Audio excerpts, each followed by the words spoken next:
But Yeah, the I problem is know how that you're trying to answer, but I'm critiquing what you think is an internal method that consistently refutes the Islamic dilemma. So we keep repeating the same thing. no, So what I want to try to advance the conversation. I am aware that you think that within the Quran you have the means by which refute the Islamic dilemma, and I'm showing you no, you're actually confirming the Islamic dilemma. If you understand the point I'm making, and maybe it's my fault that I'm not as clear. You think the Quran is revelation, and therefore that Christians and Jews who believe that the God of Abraham sent these prophets, if they are yeah, consistent, they're going to have to believe that God sent Muhammad. And the most yeah, obvious thing to do is follow him. The Christians come back and say, well, hold on. Since you claim that the same God of Abraham sent you and that your message agrees with the prophets, well, here are the scriptures that we have in our possession from the prophets. We don't yeah. see you're consistent with them, and that's grounds to reject you as a false prophet. You're now Okay. coming back. I want you to hear yourself, and I know you are.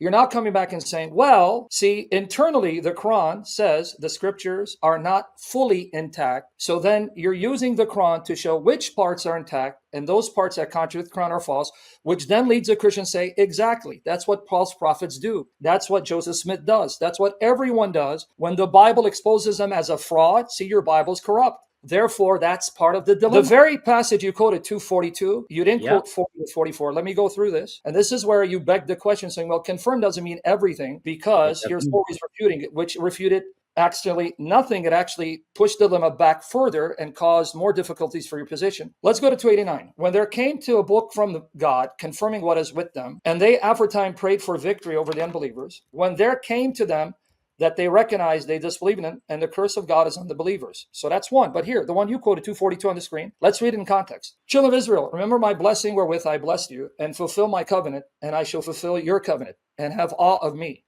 And believe in that I have sent down, confirming that which is with you. So here's the key. I'm sending this down that confirms what you have, so believe it. Now, it makes no sense to say, hey, believe what I sent down, confirming only a part what you have, because there are parts of it corrupt, because that would be grounds for the Jews to say, false prophet, and be not the first to disbelieve in it, and sell not my signs for a little price, and fear you me, and do not confound the truth with vanity, and do not conceal the truth wittingly. Well, you can't conceal something you don't have, Dr. Andani. And perform the prayer and pay the alms, and bow with those that bow. Will you bid others of piety and forget yourselves while you recite the book? Now, I don't know if you want to argue that in this context, the book refers to the heavenly one because it's saying it's reciting that book. So even if it's a heavenly one, they must have a replica of it on earth for them to recite The it. other thing I would say is that Surah 5, which I know you guys are big fans of, Surah 5 is telling Jews and Christians to follow the law of the Torah and the gospel. It's not telling them to follow the theology of the Torah and the gospel. Even the earlier verse, and I had a slide on this too, when it says judge, let the people of the gospel judge by what God has sent down therein, is talking about law. Okay, So can I the that? funny thing is, you guys don't even follow the law, right? Okay, can So I address we have academic studies by Mohsen Goodarzi and by Holger Zelentin. Holger Zelentin has an entire book on this.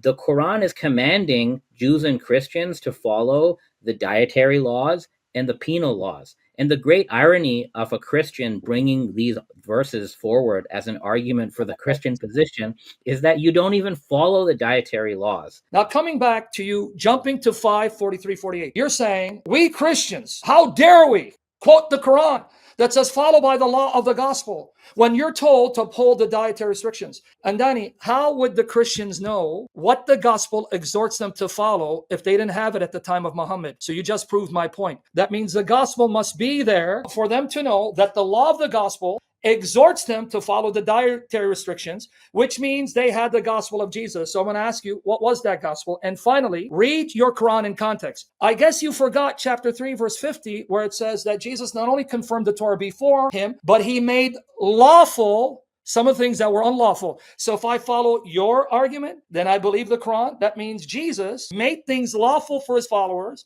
that were forbidden for the followers of the Jews. And hence 5:43 to 48 doesn't make your case, it makes my case. That's why the Christians follow the law of the gospel, because it assumes there are things in it that the previous Torah either forbade or allowed. So we follow the law of the gospel, and that's why Muslims follow the law of the Quran. But again, if your argument is to work, Andani, in 546 and 47, how could the Christians at the time of Muhammad even know what the law of the gospel is if that law of the gospel of Jesus wasn't preserved by Muhammad? So here you have Revelations. Historically, they had the New Testament. You can't get around this.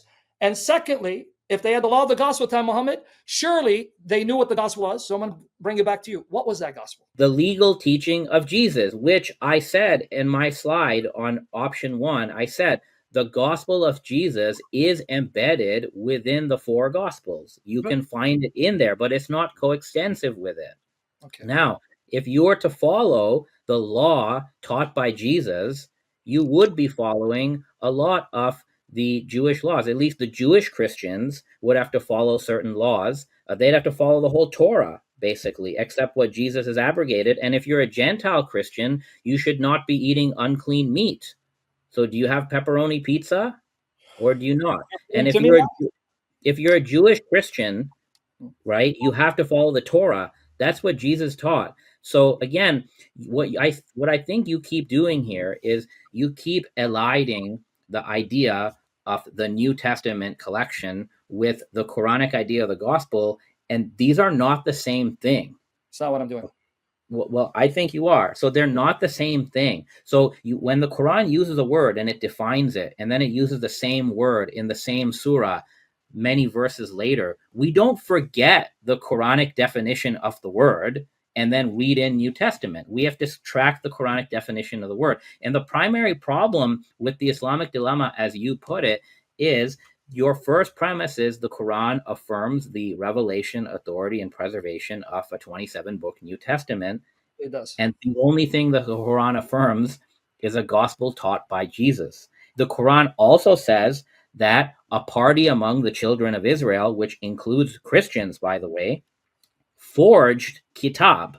They wrote something and they said, this is from Allah. So your New Testament, from a Muslim perspective, is a mixture of the authentic teaching of Jesus plus things written about Jesus, as well as, and you brought this up, this whole thing of corruption of the interpretation. Well, the problem is the New Testament technically is a memory account of the teaching of Jesus, which has been transmitted like hadith, plus second, third, fourth generation interpretation of the teaching of Jesus. In the New Testament, both of this is mixed together. So even if you follow the minority view, which says the Christians corrupted the interpretation, but they kept the verbatim revelation, even if I grant that, your canon is a mixture of revelation and corrupt interpretation. They've been mixed together. So what the Quran allows you to do is it allows Muslims as well as contemporary Jews or Christians to recover some of that authentic gospel of Jesus. How do you do it? The Quran itself is supposed to serve as the arbiter and the criterion. And that's not just my opinion. I quoted at the end of my presentation Nikolai Sinai, who's not a Muslim. He himself said the Quran sees itself as the ultimate arbiter of all the prior scriptures and what they mean and what they're supposed to mean. So that is how you recover the original gospel. The other way to recover the original gospel, which we can do today, is if we use the historical critical method that I use to understand the Quran, if we apply that to the New Testament and to the 4 Gospels, we will be able to recover in high probability what the authentic teaching of Jesus was and what the other stuff that is just interpretation. Number one, the Quran is not talking about what you can do today. See, you're again either not listening to the argument and you're throwing out smoke and mirrors. The Quran is talking to the Christians at the time of Muhammad. You're not living at that time. So it is irrelevant what critical scholarship in the 21st century think they can do in recovering the gospel. You're not the audience of the Quran. It's referring to the Christians at the time of Muhammad. So to then read back into that modern historical critical scholarship or historical methods to try to find the gospel, that's anachronistic. That's the first error in your logic. Secondly, you then applied a passage where it says that the children of Israel, a part of them, wrote a book of them, and then ipso facto, that includes the Christians. Where did you get that from? It's about the children of Israel. But even if I grant that to you, you're accusing me of reading the Quran selectively. You're the one reading the Quran selectively, because there may have been a party who did that, but the same Quran says, chapter 3, 113 and 114, not all of them are alike. So I'm using the Quran to refute your taking verses out of context. And I'm the Christian. You're the one supposed to be doing that. Not all of them are alike. Of the people of the book are a portion that stand for the right. They rehearse the signs of God all night long, and they prostrate themselves in adoration. They believe in God and the last day. They enjoin what is right, forbid what is wrong. They hasten in emulation all good works. They are in the ranks of the righteous. And then 3:199. And there are certainly among the people of the book those who believe in God in relation to you and in relation to them, bowing in humility to God. They will not sell the signs of God for miserable gain. For them is a reward with their Lord, and God is swift in account. So even if I grant the way you read into that text, children of Israel means the Christians, that's a group of them. But there was another group that would not sell the signs, that recited their revelation and supposedly also believe in the Quran. I'll even grant that. I'm very generous and charitable. So that didn't help your case. But now 547. Let the people of the gospel judge by what God had revealed therein. You conveniently said that, yeah, that means that the gospel of Jesus was contained New Testament, but the Quran does not confirm the New Testament, only those aspects of Jesus' teaching. Now, we got a problem, friend. If the New Testament is a corrupt text, then how is it that a corrupt text can be trusted to preserve the core of Jesus' teachings, and that to know that those are the teachings of Christ without 21st century standards of historical criticism, which did not exist at the time of Muhammad? In other words, by extension, if the gospel of Jesus is in the New Testament, or at least the gospels, and that's where you'll find the authentic teaching of Jesus, then by extension, that means those books must be preserved to be trusted to know that you're getting the teachings of Jesus. But now you want to go back and say, well, it was third, fourth generation, but you're burying the Quran then. If even what is in the New Testament doesn't actually preserve the authentic teachings of Jesus, you just made null and void this verse, because this verse has no meaning, no application historically, which means the Quran is speaking incoherent babble. Finally, you like to appeal to academic scholarship like Nicholas Sanai. I'll do you better. I will quote the study Quran Muslims saying that 548 doesn't imply what you suggest. Now, Cameron, let me bring it up. Because he's saying, see, 548 means, for the Muslim, the Quran is muhaymin alayh, which means we use the Quran to determine what's true in the gospel. That's a misreading of the context. And I'm going to let the Muslims, not Nicholas Sinai, your Muslim scholars, study Quran, make my case for me. This verse then, along with verses 44, 47, indicates that the Torah and the gospel remain valid sources of moral legal judgment and guidance for Jews and Christians, respectively, even after the coming of the prophet, indeed, even in his presence. See also verse 68, where the people of the book are likewise enjoined to observe their scriptures. All right, now look what it says about 46, 47. Then we're going to read 48.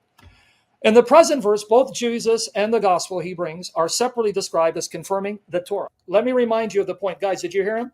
He said 548. He mentioned 548, and he quoted Nicholas Sanai saying that the Quran is the criterion for Muslims to judge those parts of the Torah and the gospel. So guys, is that what 548 says? Here you go. This verse addresses the prophet directly and describes the book sent down to him, that is the Quran, as confirming the book that came before it, just as the gospel confirms the Torah. The Quran is also described as confirming earlier scriptures. The Quran is further described as a protector over the previous scriptures. Now watch, these are Muslims, meaning that the Quran testifies to the validity of the earlier scriptures and serves as their trustee, keeper, and guardian. Nothing about corruption. So let me finish it. The idea of the Quran as guardian, keeper, previous revelation, consistent with 541c, 545c, which report that the prophet ordered the sentence of stoning for the two idolaters, as well as retribution for killing and injury. Let me skip that part. Let's go here, because I don't want to eat up time. Alternately, it could mean that he should judge the people of the book according to what God has sent down to them, meaning, namely their own scriptures. The Quran being the criterion is telling Muhammad, tell them to follow their scriptures, is exactly the context of 543 to 47.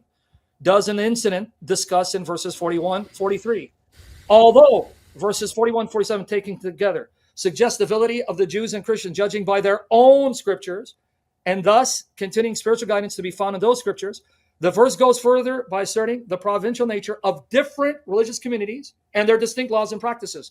You can give me Nicholas Sinai, I'll give you the Muslim scholars of study Quran that disagree. So there you go. And I didn't say, just correct it, I know you said legal judgments, but again, how can they know what the legal judgments of Jesus are if they don't have his authentic gospel? I think it's over by now.